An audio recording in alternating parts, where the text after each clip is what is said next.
bienvenue. Retour sur le plateau de Terre de Mission et j'ai le plaisir d'accueillir Régis Delassus. Bonjour Régis. Bonjour Guillaume. Vous êtes le coordinateur de l'Alliance pour les premiers samedis du mois. Alors qu'est-ce que c'est que ce truc ? Alors c'est vrai que le terme est inhabituel. Le terme est pour le moins inhabituel. C'est une alliance. Et l'alliance en fait, le nom exprime bien ce que ça signifie, c'est-à-dire que c'est une fédération, ce n'est pas un mouvement. D'accord. Et une fédération veut dire qu'on vient juste rassembler des gens pour un but commun. D'accord.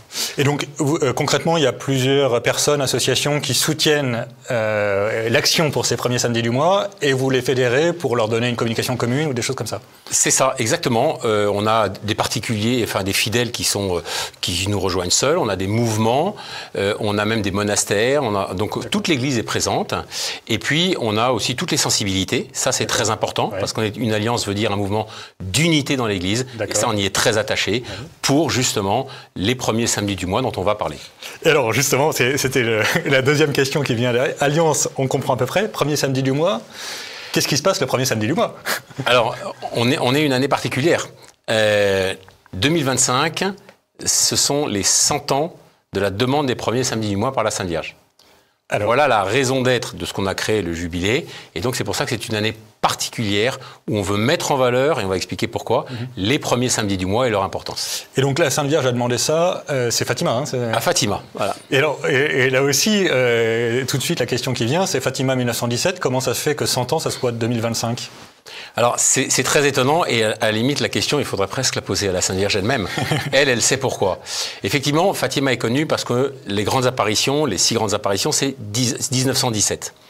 Mais en 1917, elle a indiqué qu'elle reviendrait pour faire 2 demandes particulières, notamment les premiers samedis du mois et la consécration à son cœur immaculé de la Russie. Et sans explication, personne ne sait aujourd'hui, elle a attendu 1925 pour venir demander les premiers samedis du mois et 1929 pour demander la consécration de la Russie. D'accord. Et alors, pour l'instant, donc le principe des premiers samedis du mois, c'est que la Sainte Vierge nous invite ou nous demande instamment d'aller à la messe le premier samedi du mois, de se confesser. Alors, la Sainte Vierge a fait une demande qui est assez précise, en fait. Donc, il faudrait, ce que je vous propose, c'est juste de rebâtir un tout petit peu la grande demande de Fatima. Donc, Fatima, la Sainte Vierge, a fait un certain nombre de demandes, mais 2 plus particulièrement attachées à la paix. Et ça, c'est très important. Et dans ces 2 demandes, ce sont des demandes qu'elle a fait à la fois au pape et aux fidèles. Beaucoup de gens, souvent, quand ils entendent dire les demandes de Fatima, c'est le pape, et le pape doit faire ceci. Mais c'est d'abord le fidèle, et c'est assez logique. Et les 2 grandes demandes dont elle a parlé donc, à Fatima pour la paix, c'est la consécration, volontairement je dis au sens large. Aux fidèles, elle a demandé la consécration individuelle de tous les fidèles. Et au pape, elle a demandé la consécration de la Russie à son cœur immaculé. Et ensuite, elle a fait une deuxième demande, qui est beaucoup moins connue, et c'est pour ça il est intéressant d'en parler aujourd'hui, c'est les premiers samedis du mois. Et là aussi, cette demande concerne les fidèles et le pape. Concerne les fidèles parce qu'elle a demandé que les fidèles mettent en pratique les premiers samedis du mois dans leur vie spirituelle. On va expliquer les raisons, etc. Et au pape qui doit faire un acte de recommandation dans toute l'Église pour justement mettre en valeur cette demande de la Sainte Vierge. D'accord. Mais donc le rôle du pape là-dedans, c'est juste de dire la Sainte Vierge demande, vous devriez le faire, quoi. Ou est-ce qu'il y a un acte liturgique qu'il est censé faire En tant que chef de l'Église, la Sainte Vierge, et c'est là où elle est remarquablement respectueuse, c'est magnifique, lui demande qu'en tant que chef de l'Église, lui-même fasse la recommandation de cette pratique qu'elle a demandée. C'est très beau. Elle aurait pu dire faites-le comme ça. Non, elle va toujours vraiment respecter cette autorité du Saint-Père. D'accord. Alors, donc, il y a une connexion étroite entre cette consécration, ces premiers samedis du mois, et la paix.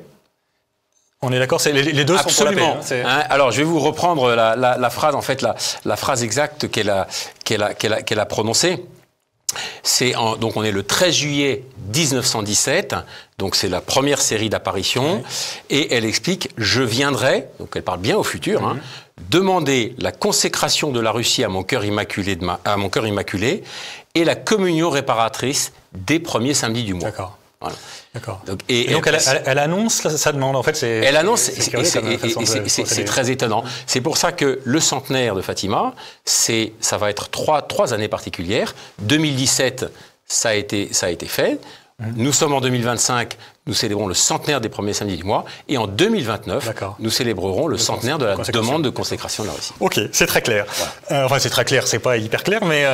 ça, on ne sait pas pourquoi, ce qu'elle a effectivement mis dans le temps et différé ses demandes. Ça, effectivement, c'est assez mystérieux. Alors peut-être qu'on pourrait revenir un peu sur Fatima, j'allais dire Fatima la Grande, 1917.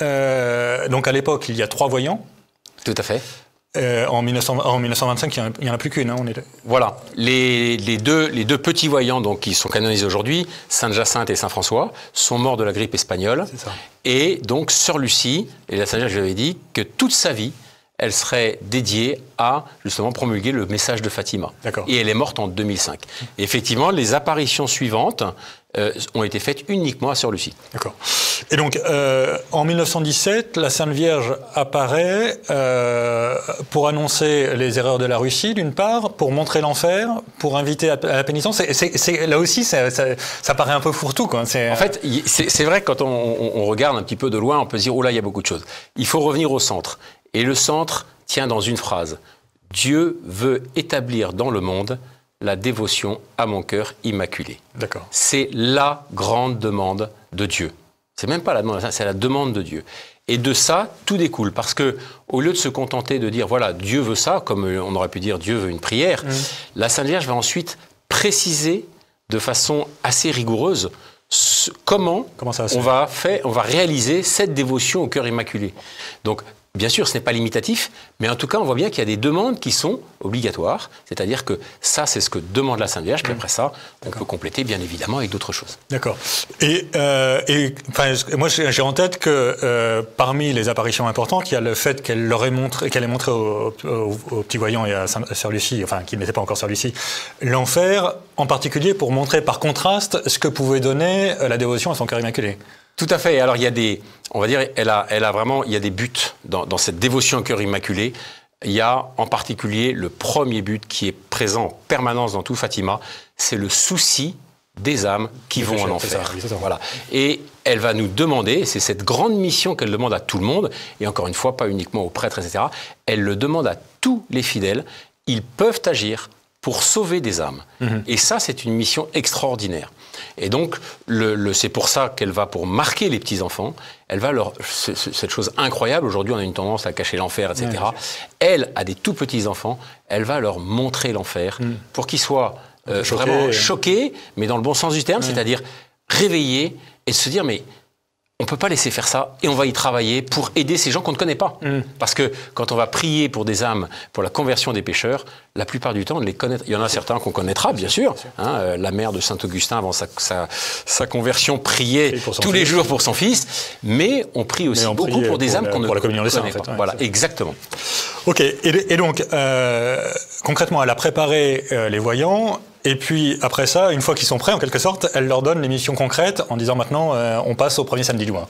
Alors, c'est ça, et donc cette demande va être faite à Sœur Lucie, et elle va expliquer à Sœur Lucie qu'est-ce qu'elle attend pour ces premiers samedis du mois. Je rappelle que sont attachés, les premiers samedis du mois sont vraiment liés à la consécration de la Russie, mais qu'est-ce qu'elle nous demande? Elle nous demande 4 actes.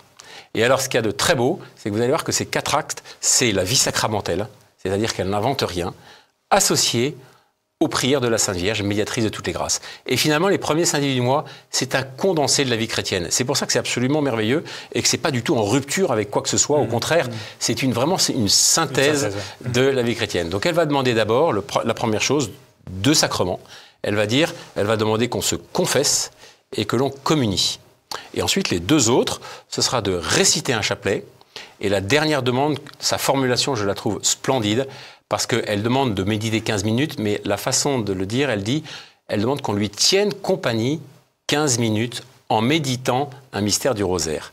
Et je trouve que cette expression, lui tenir compagnie, on sent une mère qui est offensée, on verra un petit peu les buts de cette dévotion, qui n'attend qu'une chose, c'est que ses enfants lui tiennent compagnie, pensent à elle, et reste 15 petites minutes, c'est rien. 15 minutes. Et répare un peu les ingratitudes des voisins quand même, parce qu'il y a aussi cette logique de communion des saints, où la communion est réparatrice aussi pour les pécheurs. Quoi. Voilà, et on appelle ça la communion réparatrice, on pourrait appeler ça aussi les premiers samedis du mois réparateurs, c'est le même esprit, parce qu'elle a bien expliqué que ces 4 actes devaient être faits en réparation des offenses qui lui sont faites. Donc on voit bien que Derrière ça, c'est vraiment, quand on aime quelqu'un, je crois que la première chose qu'on veut faire, c'est quand cette personne est offensée, on n'a qu'une envie, c'est de la soulager. Oui. Quand quelqu'un est très malade, on va tout faire pour le soulager. Eh bien, c'est exactement ce qu'elle nous demande. Et les premiers samedis du mois, c'est donc la première notion à retenir, c'est d'abord un acte d'amour envers la Sainte Vierge. Il ne faut pas penser aux fruits et aux bénéfices qu'elle nous a promis, c'est les cadeaux qu'elle nous fait derrière. Il faut d'abord penser à ça, cet acte d'amour qu'on fait envers notre Mère du Ciel, qui est si gravement offensée aujourd'hui. Et qui est en écho à ce que le Sacré-Cœur dit à Père Elmonial, c'est « Voici ce cœur qui a tant aimé le monde et qui n'en reçoit en échange que dans la gratitude ». Et là aussi, il faut lui tenir compagnie pour le consoler des offenses des pécheurs, nos offenses d'ailleurs. Si on a le temps, parce que 15 minutes c'est court, mais si on a le temps, on pourra faire un tout petit parallèle. Il y a un lien entre les premiers vendredis du mois et les premiers samedis du mois qui est extrêmement fort. Ça nécessite un tout petit peu de développement, mais c'est bien le même esprit. Alors, on va peut-être un peu avancer parce que malheureusement, on arrive vite à la fin de cette émission. On aura l'occasion d'y revenir évidemment, mais donc deux demandes. La consécration de la Russie et les premiers samedis du mois. Dans les premiers samedis du mois, 4 demandes. Donc c'est un plan assez... c'est une vraie exposition. C'est pas... Tout à fait. C'est pas comme le chapelet. C'est facile, on peut s'isoler dans son coin, etc. Les premiers samedis du mois demandent un tout petit peu d'organisation. Ouais, exactement. Il faut réserver sur son agenda ce samedi matin. Il faut organiser ses catâtres. Il faut se déplacer, se retrouver. Donc c'est vraiment un acte qui nécessite justement un petit peu de s'y préparer. Et qui n'est pas de la pure dévotion personnelle, qui est aussi une dévotion liturgique. Enfin, il y a une logique... ça c'est vraiment un point essentiel et merci de le poser. Il faut juste reprendre cette phrase. Dieu veut dans le monde la dévotion au cœur immaculé. Dieu veut, c'est une volonté divine. Dans le monde, c'est un caractère universel. Et en appui de ça, l'Église elle-même et les papes eux-mêmes, on peut dire que c'est quasiment l'apparition du XXe siècle pour laquelle les papes ne cessent, ils sont presque tous allés au pèlerinage à Fatima, ils en parlent sans arrêt. La consécration a été faite 4 fois du monde, pas toujours de la Russie, mais au moins du monde. Donc on voit l'attention des papes, et Benoît XVI rappelait, celui qui penserait que la mission prophétique de Fatima est terminée se tromperait. Autrement dit, en 2010, il explique que Fatima, c'est aujourd'hui. Ouais. Merci beaucoup, cher Régis. Malheureusement, on arrive à la fin de cette émission, mais nous aurons l'occasion, puisque vous revenez déjà dans quelques semaines, et nous aurons l'occasion de revenir sur ces premiers samedis du mois, parce qu'il faut absolument qu'on en reparle et qu'on revienne un peu dans le concret. Merci, Régis. Merci, Guillaume.